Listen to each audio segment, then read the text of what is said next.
Paul and Jess have come to this hotel room for a bit of privacy.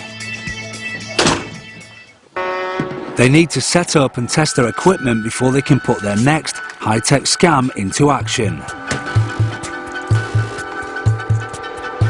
With just a standard laptop and a wireless network card, they'll be examining the most anonymous and audacious way hustlers can steal our most valuable information: our credit card details. This is the Wi-Fi scam.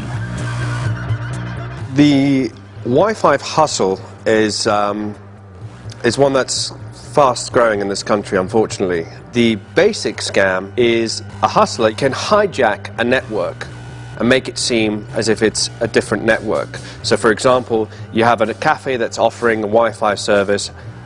The hustler can sit in, hijack that network, rename it into something different, and get people to log on to that network. The main benefit of setting up a false front is to get somebody to come in through your doorway, which means you get access to everything they bring through that door. Our hustlers have picked a location to find themselves the perfect marks. It's a travel hotel, and we've set up our hidden cameras in the lobby. Paul grabs a seat and sets up his computer. He has switched on his laptop and is now receiving internet signals from the hotel's network. And now his computer is sending out wireless internet signals for other users to connect to. As soon as a genuine customer tries to go online, they'll register via Paul's site and he will steal their credit card details. It's too good, it's too nice. In comes likely looking mark number 1. The mark logs on and starts trying to get on the internet. The strongest signal for the mark to log on to is the one coming from Paul's laptop, so he decides to log into that network. That's his mistake. He is greeted with an access page asking for his credit card details as payment. However, this page is actually a hoax and has been created by Paul to enable him to steal the credit card details which have been typed in. Now Paul has his details, he's off on a virtual shopping trip.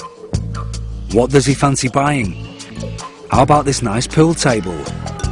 At the click of a button, Paul has robbed our first mark of £2,000, and the mark's just surfing the net obliviously. Mark number 2 has now been targeted. He logs onto Paul's wireless network, and Paul can instantly read his credit card details. What luxury item can Paul get himself this time? This plasma TV looks good. In a matter of minutes, Paul has managed to spend £3,000 of our victims' money, and they are none the wiser. With the lobby filling up with more potential marks, Paul could steal, surf and spend for as long as his heart desires.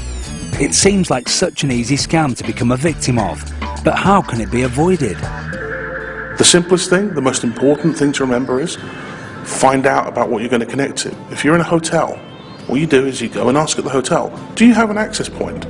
How do I know this is your access point? And then when you connect to it, you make sure it does look like the hotel's access point. Personally, I go and find a fixed network point and plug into it. Or, if I was very, very certain that it was safe, because I'd spoken to hotel staff, then I would use it. But I'll always be very careful. Vary the level of paranoia according to what you're going to do. I would never ever send sensitive information, such as credit card transactions, over wireless. It's not safe.